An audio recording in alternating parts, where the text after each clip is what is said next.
Meus caros amigos e amigas, estamos começando mais uma conversa pelo nosso Facebook. E como já foi noticiado, nós queremos conversar hoje um pouco sobre uma pergunta que as pessoas fazem muito. O que acontece conosco depois da morte? Bem, então eu gostaria de, nessa conversa, nessa reflexão, colocar o que a igreja fala sobre isso. Sendo um assunto assim de muita importância, a parte da teologia, que nós chamamos de escatologia, né? A morte, depois o que vem depois da morte, céu, inferno, purgatório, a segunda vinda de Cristo, tudo isso. Então eu quero me ater bem àquilo que o catecismo da igreja nos ensina, a igreja nos ensina, ok? Em primeiro lugar, a igreja fala para nós a respeito da morte, né? Morrer em Jesus Cristo. Para nós cristãos, a morte, nós sabemos, não é um fim, né? A morte para nós é uma passagem dessa vida para a eternidade, né? Os santos, eles até ansiavam pela morte, né? São Paulo dizia, morrer para mim é lucro, né? Porque eu vou estar com o meu Senhor. Então é isso que nós queremos meditar nesta tarde. Vamos pedir primeiro que o Espírito Santo nos ilumine, nos dê a sua graça, a sua bênção. Em nome do Pai, do Filho e do Espírito Santo. Amém. Vinde, Espírito Santo, enchei os corações dos vossos fiéis nesta tarde e acendei em nós o fogo do vosso amor.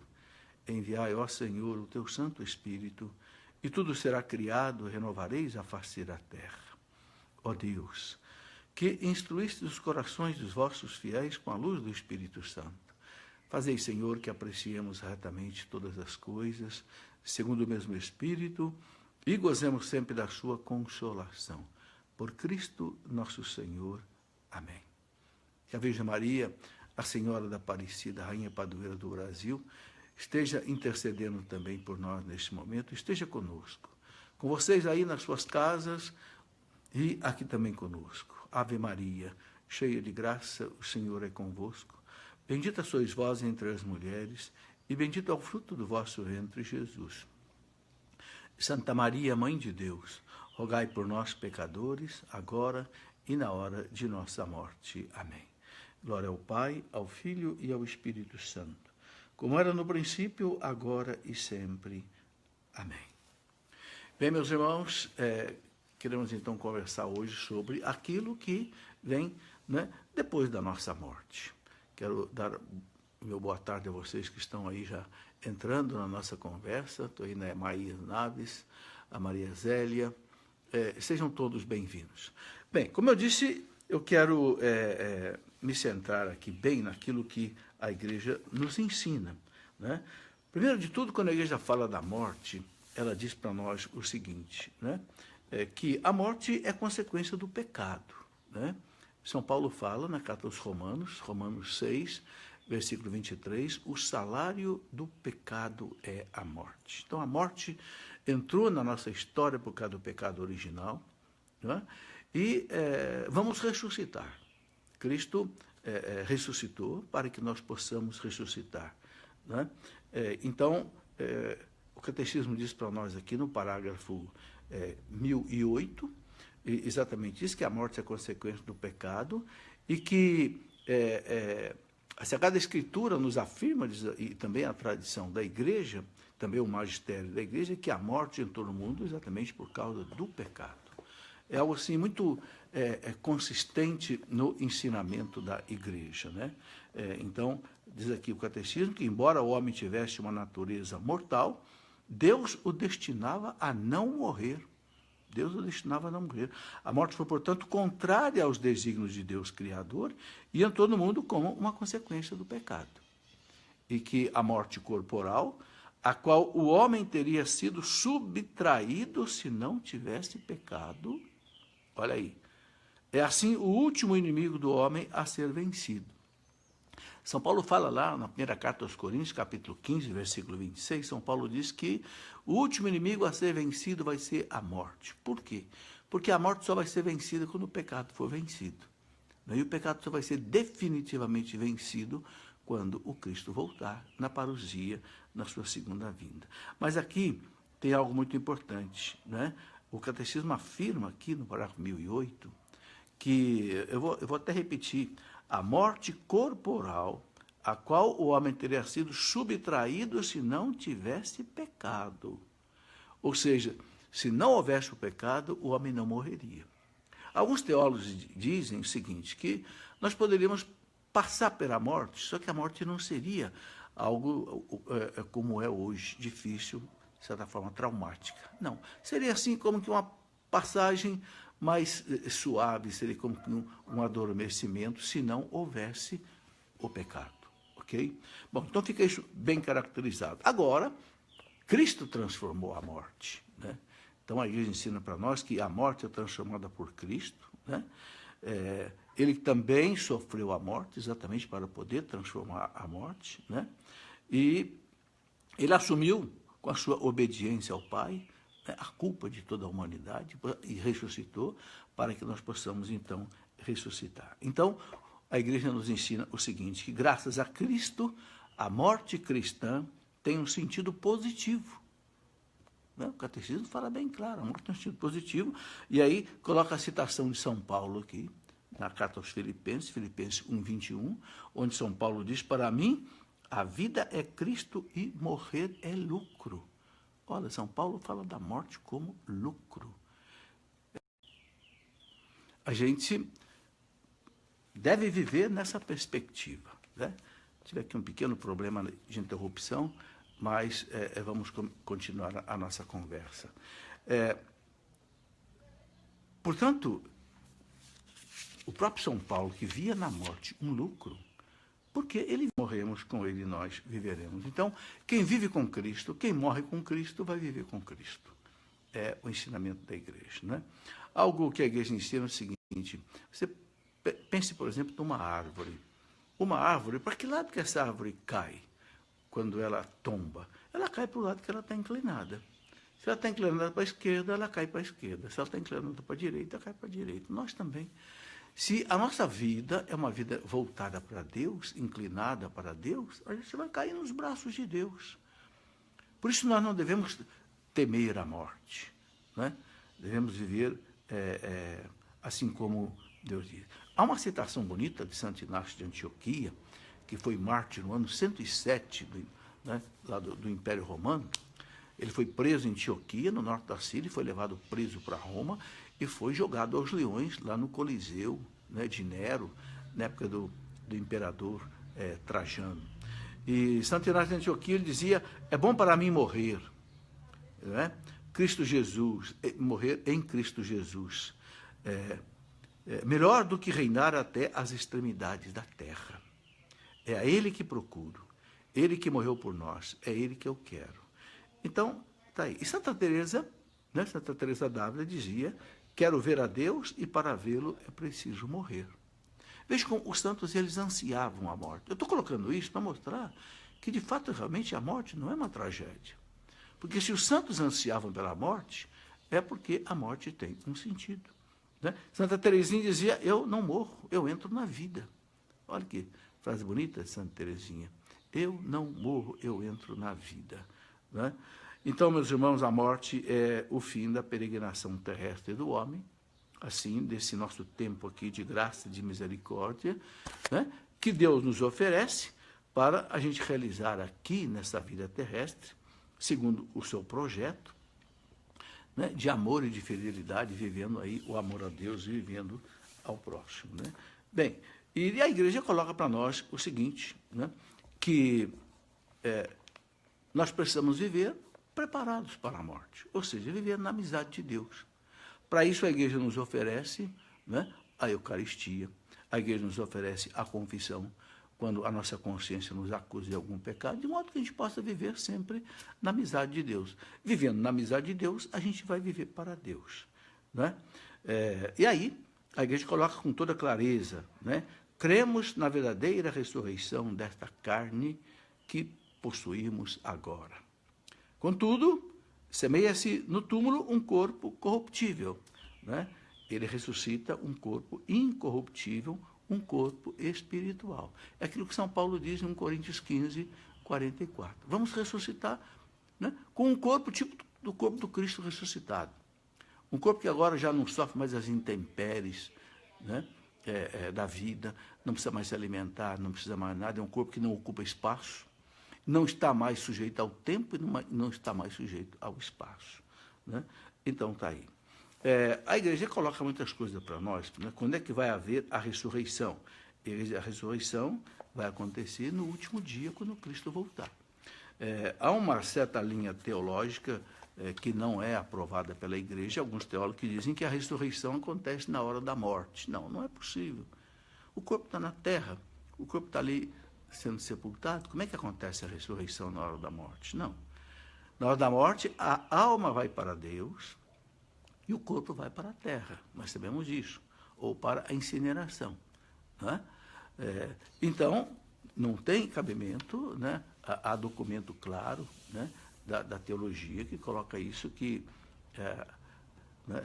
Nós temos a ressurreição somente na segunda vinda de Cristo. Bom, depois da morte, então, a igreja ensina o quê? Vem o juízo final, o juízo particular. O juízo particular, a igreja fala dele aqui, né? Eu quero ler um pedacinho aqui do que fala o nosso catecismo. A morte põe fim à vida do homem como tempo aberto ao acolhimento ou à recusa à graça divina, né, manifestada em Jesus Cristo. Né, e aí o catecismo coloca no parágrafo 1022 o seguinte: cada homem recebe em sua alma imortal, na alma imortal, diante de Deus, né, diante de Cristo, a retribuição eterna a partir do momento da morte, a partir do momento da morte. No juízo particular, que coloca a sua vida em relação a Cristo, seja por meio de uma purificação, é o purgatório, né? Vamos falar dele aqui daqui a pouquinho, seja para entrar de imediato na felicidade do céu, seja para condenar-se de imediato para sempre. Então, o parágrafo 1022 do Catecismo deixa bem claro. Após a morte, imediatamente após a morte, né, acontece o juízo particular, a alma diante de Cristo. E ali define-se a sorte eterna da pessoa. Ou ela vai direto para o céu, se estiver perfeitamente purificada, ou vai completar a sua purificação no purgatório, ou ela se renegou Deus radicalmente, não quer saber de Deus, ela pode, então, viver para sempre sem Deus. É a realidade que a igreja chama de inferno. Bom, a carta aos Hebreus, no capítulo 9, versículo 27, fala isso bem claro. Né? Está determinado que cada um de nós morra uma única vez. Em seguida vem o juízo. Hebreus 9, 27. E quando a carta aos Hebreus fala em morrer uma única vez, quer dizer, então, que não existe a reencarnação. Por isso que a igreja não acredita na reencarnação. A igreja acredita que nós temos uma morte só. Ok? Bom, o catecismo fala depois do céu. Quando ele fala do céu, ele diz o seguinte, né, que os que morrem na graça e na amizade de Deus e que estão totalmente purificados, vivem para sempre com Cristo. Né? São para sempre semelhantes a Deus, porque o veem tal como ele é. É aquela citação que a gente encontra na primeira carta de São João, capítulo 3, versículo 2, vê Deus como Deus é. Né? Face a face, São Paulo diz, na primeira carta aos Coríntios, no capítulo 13, no versículo 12. Né? E aí tem uma definição dogmática sobre isso, que é do Papa Bento XII.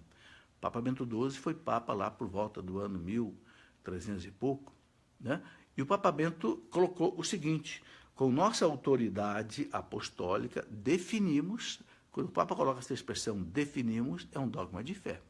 Definimos que, segundo a disposição geral de Deus, as almas de todos os santos mortos antes da paixão de Cristo e de todos os outros fiéis mortos depois de receberem o santo batismo de Cristo, nos quais não houve nada a purificar quando morreram, ou ainda, se houve ou há algo a purificar quando, depois da morte, tiverem acabado de fazê-lo, ou seja, é o purgatório. Né?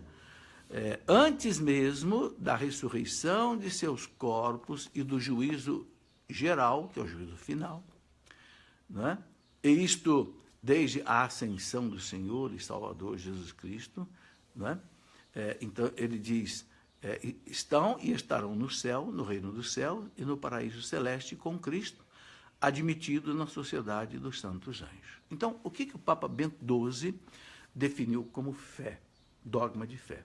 Quem morre, perfeitamente santo, ou passa pelo purgatório, ele vai para o céu já antes mesmo do juízo final. Por isso que a igreja acredita que tem santos no céu, ok? Nossos irmãos protestantes, na sua maioria, não acreditam que há almas no céu. Não, acreditam que as almas estão dormindo e que só vão ser acordadas quando o Cristo voltar. Para nós católicos, com dogma de fé, proclamado pelo Papa Bento XII, nós cremos, não, que as almas daqueles que morreram santos ou que já se purificaram pelo purgatório estão no céu. Bem, e o que é o céu? O céu é a presença de Deus. O céu é viver em comunhão com Deus, né? É estar na visão face a face de Deus. A igreja chama isso de visão beatífica de Deus. São Paulo, quando fala isso, na primeira carta aos Coríntios, no capítulo 2, São Paulo diz, ele usa uma expressão muito interessante, porque ele diz que ele teve uma visão do terceiro céu. São Paulo diz, né? Olhos humanos jamais viram, ouvidos humanos jamais ouviu, coração humano jamais sentiu o que Deus tem preparado para aqueles que o amam. Quer dizer, São Paulo diz, é inimaginável o que Deus tem preparado para aqueles que o amam. E de fato, meus irmãos, quando a gente olha a beleza que existe nesse mundo, né? A beleza das criaturas, a beleza das flores, a beleza dos pássaros, a beleza das pessoas, das crianças, dos homens, das mulheres, a beleza do universo, a ordem cósmica, né? Um sol que todo dia nasce e se põe, a lua que surge e depois se esconde. Quer dizer, essa perfeição toda é apenas um espelho através do qual Deus mostra um pouco da sua beleza, um pouco da sua maravilha, um pouco da sua riqueza, né? Agora imagina, nós então estarmos na presença de Deus. É algo realmente estonteante, né? É tão forte a experiência de Deus face a face que nós não podemos tê-la aqui nesse mundo. O livro do Êxodo, capítulo 33, versículo 20, diz assim: não é possível o homem ver a Deus e não morrer, né? Para ver a Deus é preciso morrer. Por quê? Porque nós não temos estrutura aqui nesse mundo, nesta vida terrena, de poder contemplar o fulgor, a beleza de Deus. Você imagina, por exemplo, o seguinte: o sol a meio-dia. A gente não pode olhar para o sol ao meio-dia, porque há o risco de você queimar as retinas, não é? Não faça isso. Agora, veja bem, sol igual a este, existem bilhões na natureza. O sol é uma estrelinha. Por que ele brilha tanto aqui? Porque ele está perto de nós. Mas esse perto de nós são 300 milhões de quilômetros. Mas, no entanto, o seu calor chega até aqui. Porque ele tem uma temperatura de 6 a 10 milhões de graus Celsius. Ora, se nós não conseguimos olhar nem para este sol, que tem bilhões, você imagina olhar para o Criador de tudo isso. Não tem condição. Nós temos que viver uma nova realidade, um novo tipo de vida, né, para que a gente possa, então, experimentar essa realidade. Bom, o céu é algo inefável, né? A gente não consegue explicar o céu realmente como ele é. Bom, a igreja fala também o seguinte: aqueles que morrem na amizade de Deus, mas que não estão perfeitamente purificados, passam então por uma purificação que a igreja chama de purgatório, né? Está no parágrafo 1030 do Catecismo. Diz exatamente assim: os que morrem na graça e na amizade de Deus, mas não estão completamente purificados, embora tenham garantida a sua salvação eterna. Olha, já tem garantida a sua salvação eterna, quem passa pelo purgatório. Após sua morte, por uma purificação, a fim de obter a santidade necessária para entrar na alegria do céu. Bom, por que é preciso ter uma santidade perfeita para entrar no céu? Porque Deus é, como dizia o Papa Paulo VI 3 vezes santo, né? Santo, santo, santo, né? Então, em Deus não pode entrar, na comunhão com Deus, na intimidade, não pode entrar nada que não seja santo. Por que os santos aqui na Terra tinham assim uma comunhão intensa com Deus? Por causa da santidade deles. Quanto mais a gente é santo, mais Deus nos preenche. Por isso que os santos faziam milagres, porque Deus ali, a presença de Deus era muito intensa, exatamente por causa da santidade. Então, a finalidade do purgatório é a gente se purificar, né? Eu escrevi um livro, O Purgatório, o que a Igreja ensina, onde eu coloquei uma coisa muito interessante nesse livro, que foi escrito por uma santa, Santa Catarina de Gênova, que viveu em 1571 em Gênova, na Itália. Ela diz que ela viveu 2 anos da realidade do purgatório aqui na Terra, essa realidade de purificação. E ela escreveu, então, o que ela chamou de o Tratado do Purgatório. Eu traduzi do espanhol para o português e coloquei nesse livro, Purgatório, o que a Igreja explica. E ali ela fala uma coisa muito bonita, uma comparação que ela faz. É o seguinte, ela diz que, uma comparação, né? Você imagina uma bola escura, né, bem negra, que essa bola vai clareando, clareando, clareando, clareando aos poucos. Daqui a pouco essa bola fica da cor de fogo e ela se identifica com o fogo, porque ela perdeu toda a impureza dela, né? Então, é isso que ela compara com o purgatório. É um processo doloroso? Por quê? Porque a alma diz, os santos, aliás, Santa Faustina diz isso, São Francisco de Sales diz isso, que o purgatório é um lugar de esperança. É um local de padecimento, de sofrimento. Por quê? Porque a alma fica com uma saudade tremenda de Deus. Depois que a alma deixa o corpo, os santos ensinam que ela tem uma sede de voltar para Deus imensa, porque ela experimenta o que é o amor de Deus. Só que ela não pode voltar para Deus porque ela não está ainda santificada. Então, São Francisco de Sales diz assim, ainda que a porta do paraíso, do purgatório esteja aberta, uma comparação, né? Purgatório não tem porta nem nada, purgatório não é um lugar, purgatório é um estado de purificação da alma. A alma não ocupa espaço, né? Quando a gente fala em lugar, em porta, analogicamente, comparativamente, certo? Então, São Francisco de Sales diz que, mesmo que a porta do paraíso esteja aberta, a alma não sai para abraçar a Deus, porque ela sente que ela não está preparada. Ok? Então, ela sente que ela precisa se purificar para depois ela entrar na alegria de Deus. Bem, quanto tempo dura o purgatório? Né? Antigamente havia as indulgências plenárias, né, que falava, se você fizer isso ou mais aquilo, você tem aí 300 dias de indulgência plenária. Era como se a alma ficasse livre do purgatório por 300 dias. Acabou isso. Depois do Concílio Vaticano II, o Papa Paulo VI publicou o Manual das Indulgências e publicou a Constituição sobre as Indulgências, onde ele acabou com essa quantificação de dias em relação ao purgatório. Agora só existe o quê? Indulgência plenária ou indulgência parcial.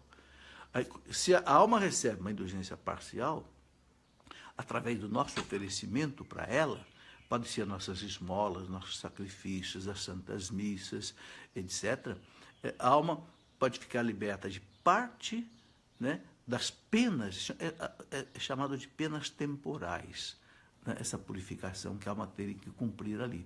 Ou ela recebe uma indulgência plenária, onde ela se liberta totalmente. Inclusive, o Papa Paulo VI colocou as condições para que a gente possa ganhar para uma alma do purgatório ou para a nossa alma uma indulgência plenária. Né? São 4 condições. O Papa coloca, primeiro, fazer uma confissão muito bem feita, rejeitando todos os pecados, toda a miséria, né, em termos de pecado. Segundo, participar da Eucaristia, comungar na missa, né, e oferecer isso pela alma do purgatório, desde a confissão, também a Eucaristia.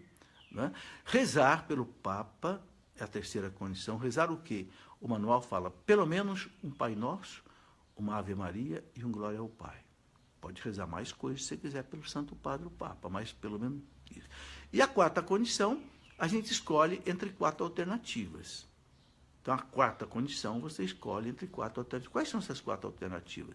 A pessoa pode rezar um terço em família, diante de um oratório, ou na sua comunidade. Ou então ela pode fazer a Via Sacra na igreja, percorrendo aqueles 14 quadrinhos da Via Sacra.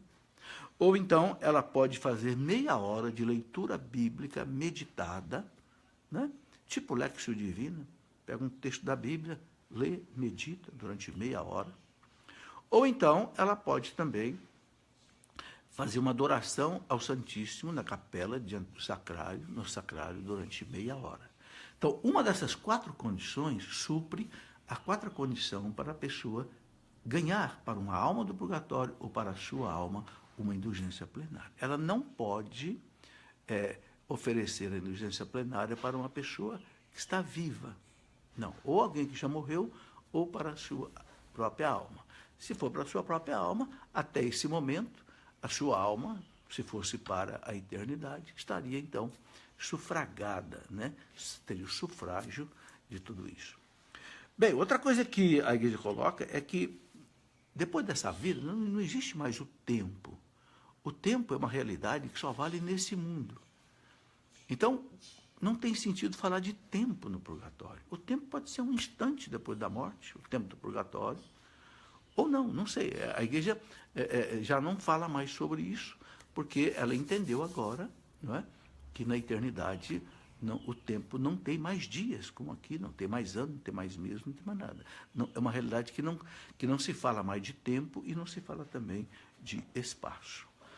Bem, aqui o catecismo coloca bem claro, e tem uma explicação interessante aqui, que é de um santo doutor da igreja, o grande São Leão, São Gregório Magno, né, que foi Papa por volta do ano 590, o Papa São Gregório Magno ele faz uma comparação interessante. Ele diz assim, né, o catecismo, inclusive, coloca essa citação aqui, está lá em Mateus 12, 32, né, no que concerne a certas faltas leves, São Gregório Magno falando, o Sião, né, ele diz assim, deve-se crer que existe, antes do juízo, um fogo purificador.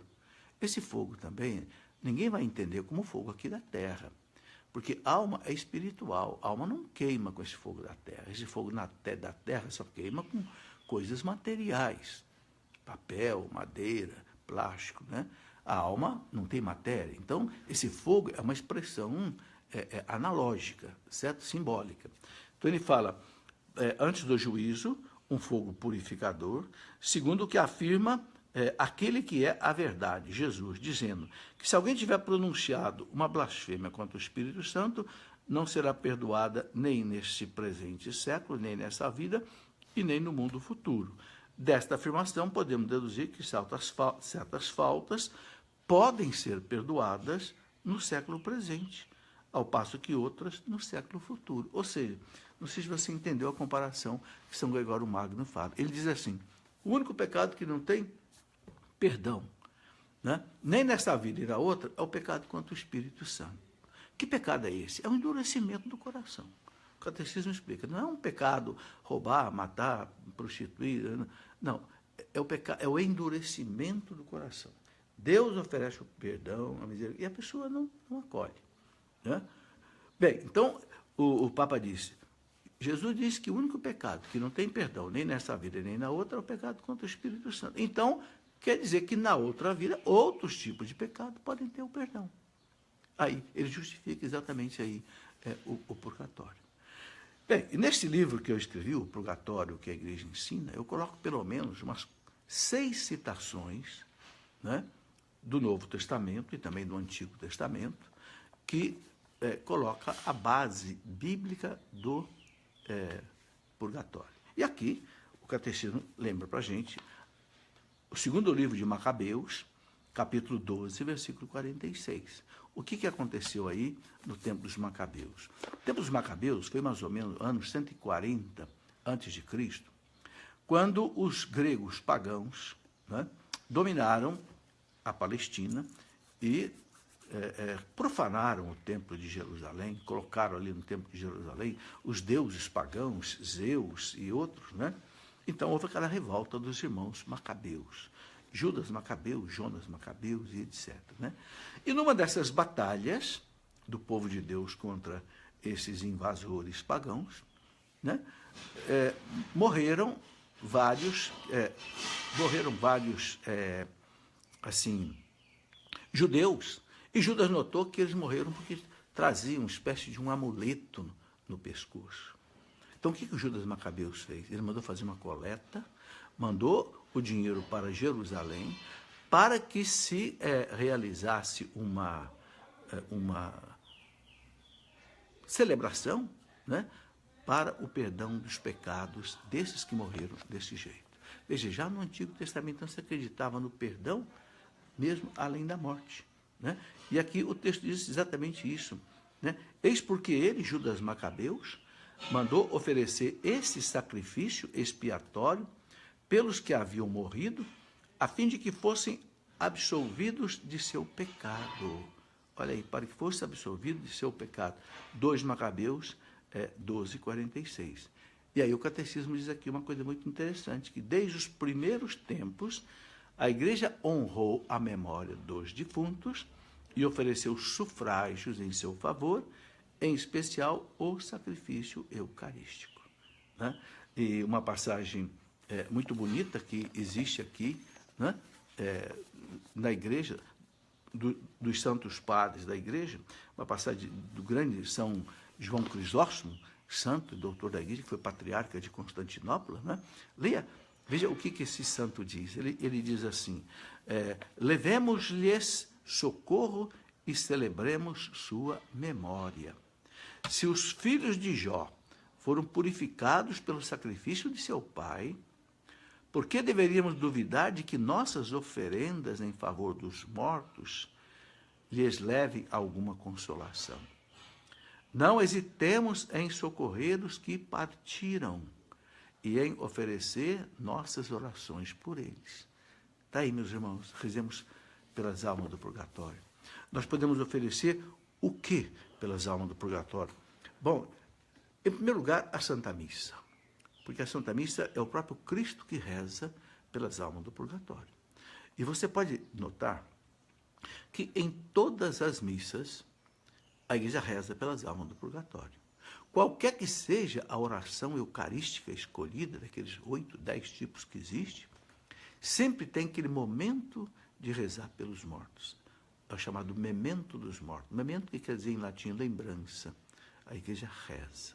Né? Então, não existe almas abandonadas, não existe almas que não recebam da igreja a sua oração. Porque, olha, eu penso que devem ser celebradas no mundo cerca de mais de 400 mil missas por dia. Por quê? Porque a igreja tem mais de 400 mil padres.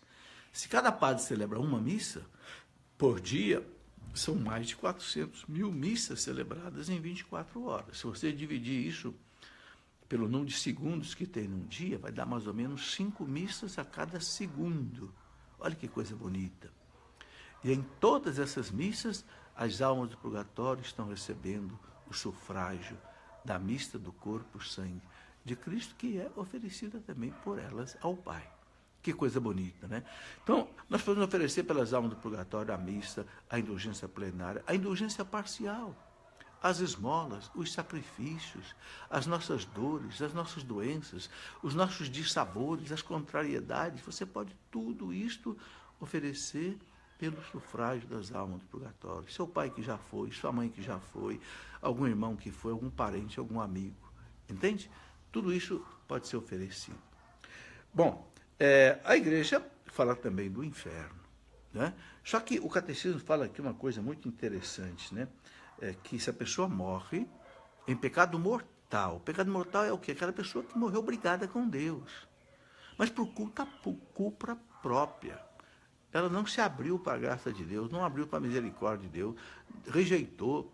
Então, a igreja, o catecismo diz aqui, morrer em pecado mortal, sem ter se arrependido dele, e sem acolher o amor misericordioso de Deus, né? significa ficar separado do Todo-Poderoso para sempre, por nossa própria opção livre.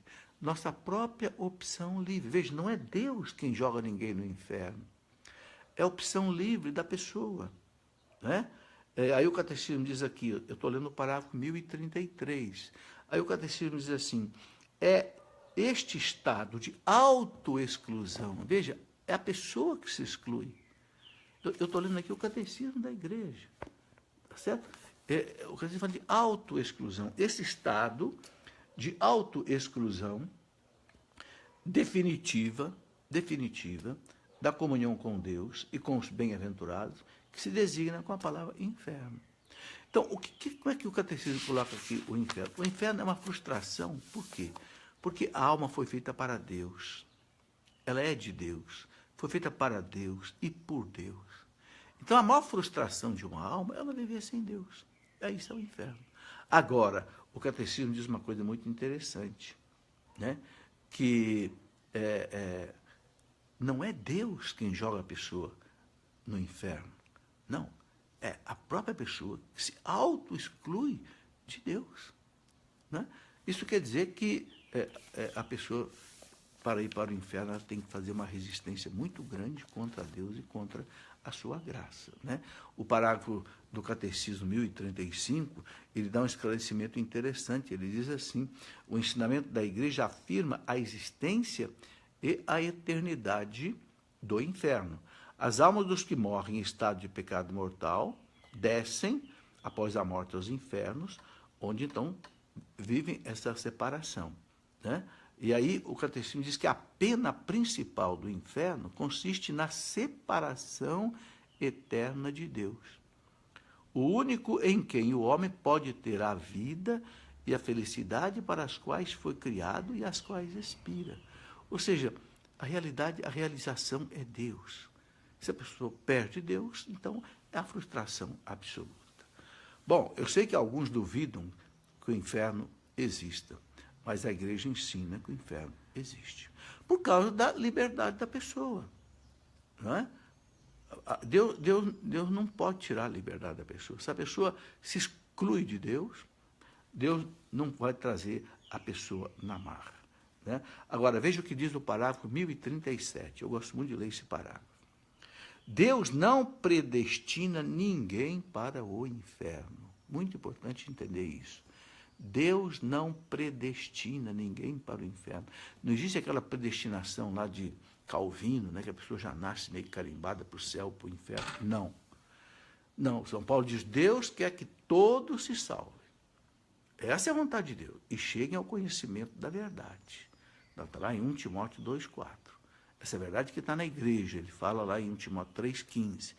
Aí o Catecismo continua, então. Deus não predestina ninguém para o inferno. Para isso, é preciso uma aversão voluntária a Deus. Aí ele põe entre parênteses, um pecado mortal. Então, o que ele chama de um pecado mortal? Uma aversão a Deus. A pessoa rejeita Deus, não quer saber de Deus. Né? E persistir nela até o fim. Porque se for uma aversão passageira, que a pessoa se arrepende, agora, uma aversão definitiva, não quer, aí, paciência, a culpa não é de Deus. Né? Então, a igreja coloca aqui na liturgia eucarística e nas orações cotidianas de seus fiéis, a igreja implora a misericórdia de Deus, que quer que ninguém se perca, mas que todos venham a converter-se. A citação de 2 Pedro 3,9. Olha aí, que ninguém se perca, mas que todos venham a converter-se. Esse é o desejo de Deus. Né? A gente não deve ter medo do inferno, não deve ficar preocupado com isso não, meus irmãos. A gente deve ficar buscando em Deus. Como diz o profeta Isaías, busque Deus enquanto ele se deixa encontrar. Né? E viver com Deus. Se a gente cai, se a gente falha, Deus entende. Temos a confissão aí, né? para nos libertar dos nossos pecados. Bem, depois do Catecismo fala aqui também do juízo final. Eu quero falar um pouquinho sobre ele. Né? Alguém pode perguntar assim, bom, se existe o juízo particular, Por que depois tem que existir o juízo final? Não é? A igreja explica, o catecismo explica aqui para nós. Ele diz assim, que o juízo final há de revelar até as últimas consequências o que cada um tiver feito de bem ou deixado de fazer durante a sua vida terrestre. O juízo final não vai mudar mais o juízo particular, não. O juízo particular ele é definitivo.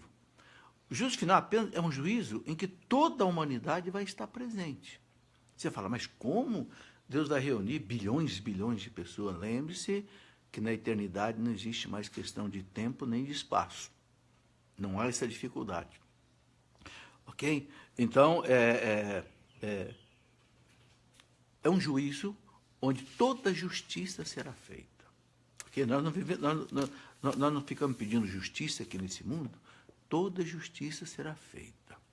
Ok? O catecismo diz aqui que o juízo final, parágrafo 1040, acontecerá por ocasião da volta gloriosa de Cristo. Só o Pai conhece a hora e o dia deste juízo. Só Ele decide do seu advento, da sua chegada. Ninguém pode marcar quando é que o Cristo vai voltar, o fim do mundo, o juízo, não. O catecismo diz que não pode. Por meio de seu Filho, Jesus Cristo, ele pronunciará então sua palavra definitiva sobre toda a história. Então a história da humanidade vai chegar ao fim. Ok? Conheceremos então o sentido último de toda a obra da criação e de toda a economia da salvação. Vamos entender tudo. O que nós não entendemos até hoje, nós vamos entender. Né?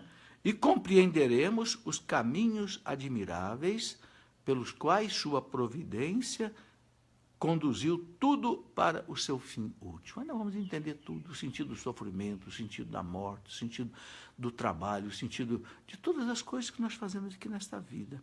Né? Tá aí.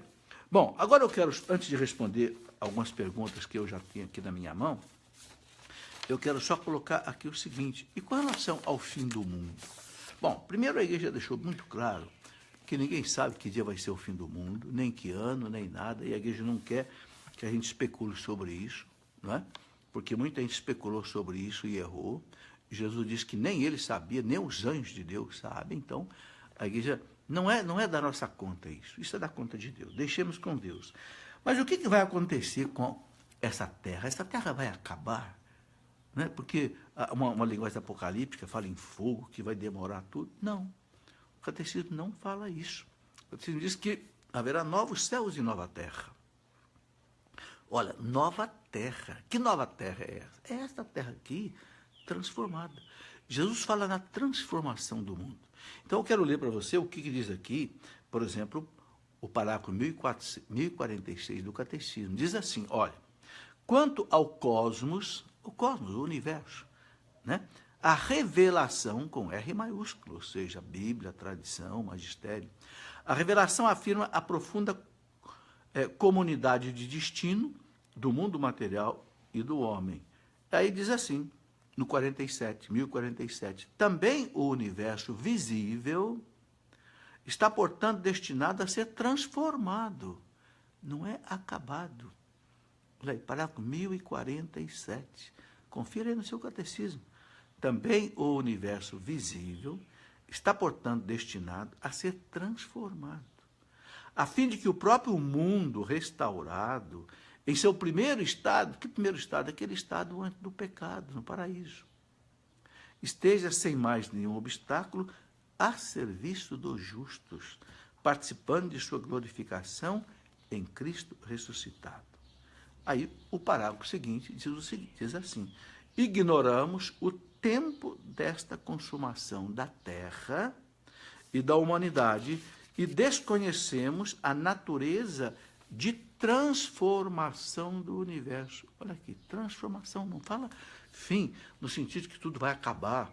Não.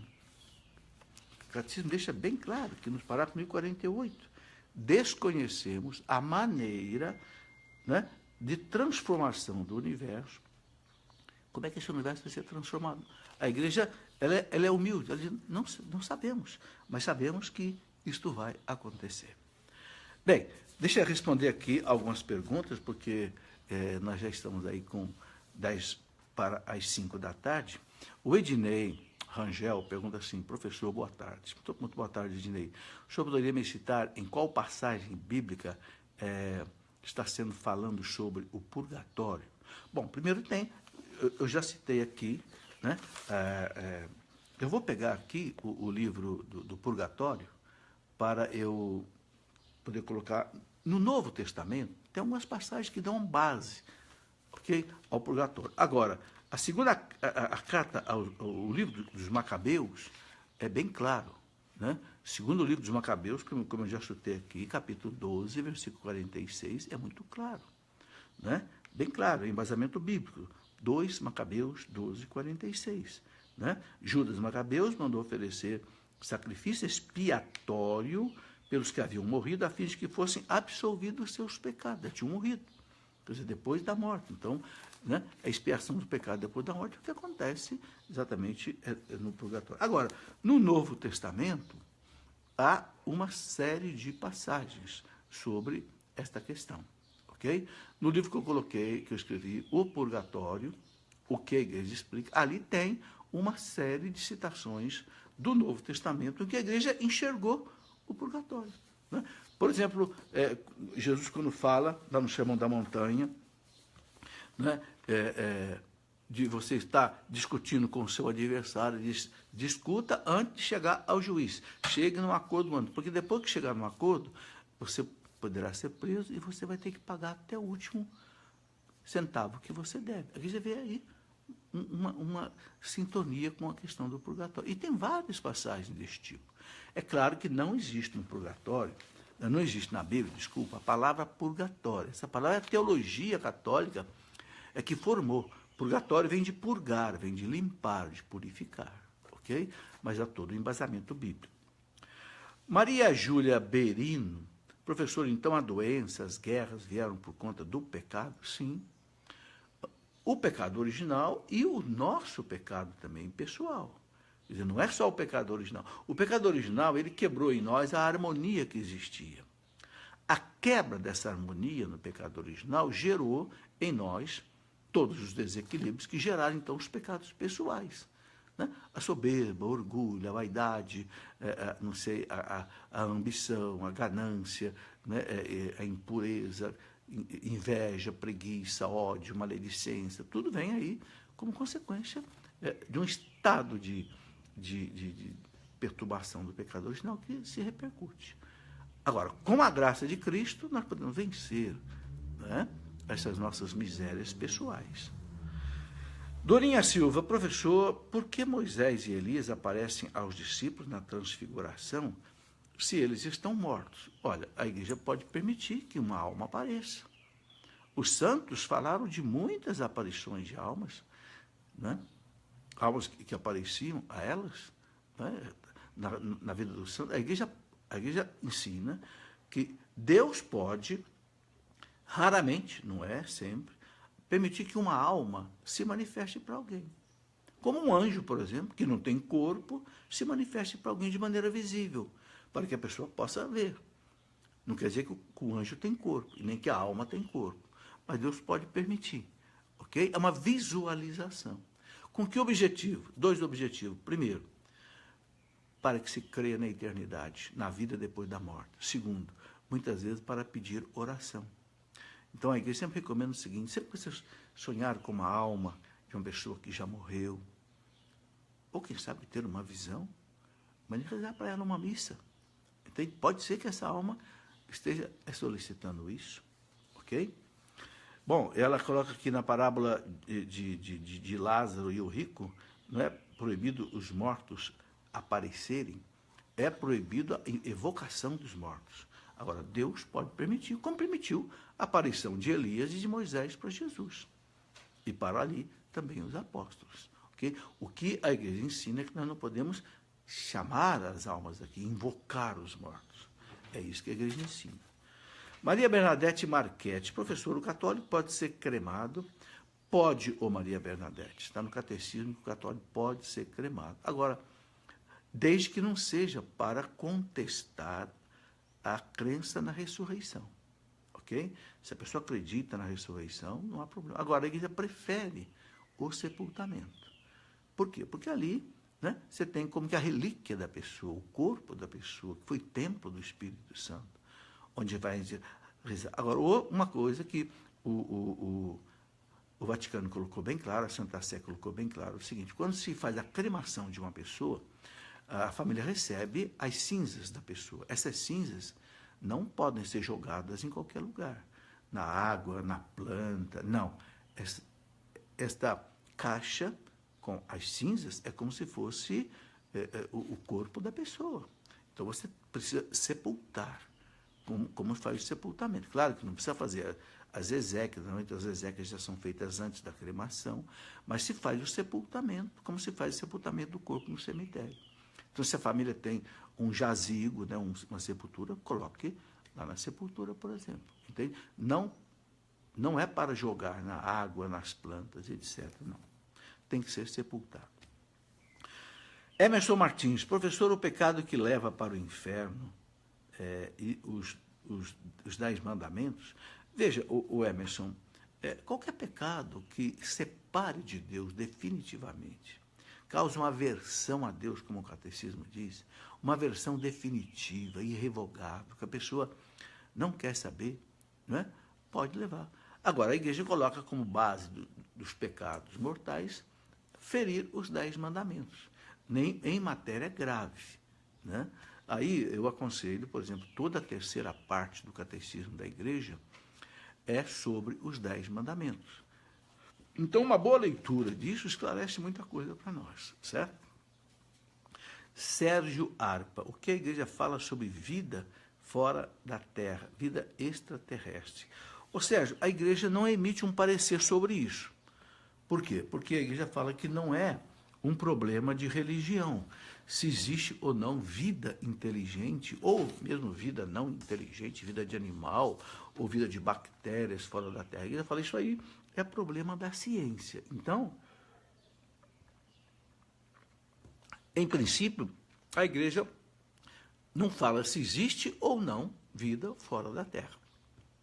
Hoje nós sabemos o seguinte: até hoje não há comprovação de que exista vida inteligente fora da Terra. Não há comprovação.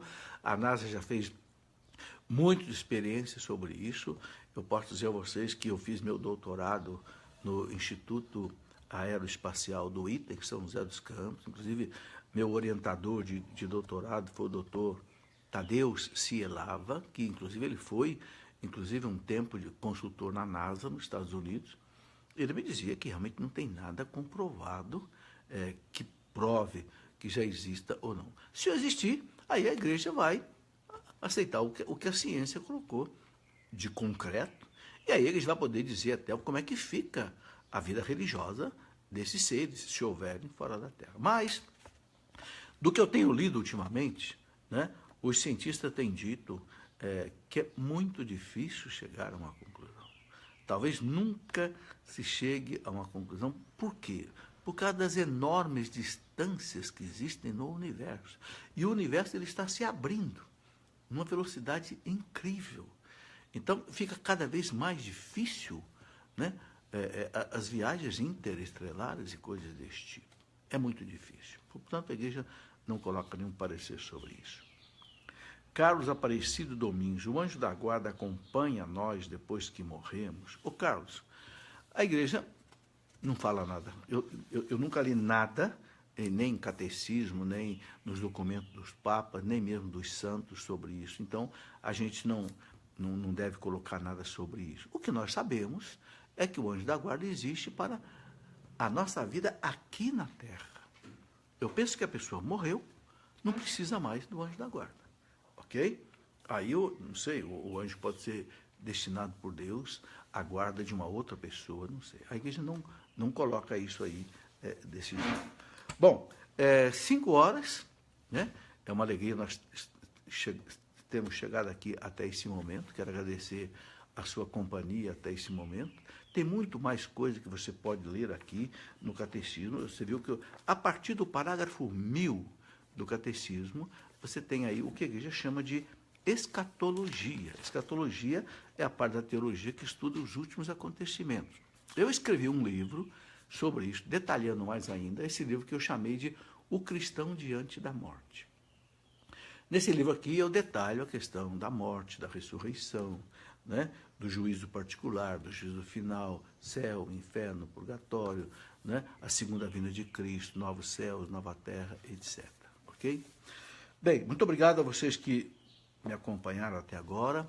Né? Amanhã, se Deus quiser, se não houver nenhum impedimento, às 8 horas da noite, nós teremos mais uma conversa. Vamos conversar sobre, né, o dia de Nossa Senhora do Santo Rosário, que amanhã é uma festa muito importante, onde eu quero colocar também outros aspectos importantes sobre Nossa Senhora. Ok? Peço a Deus que abençoe a todos aqueles que me acompanharam e até amanhã, se Deus quiser.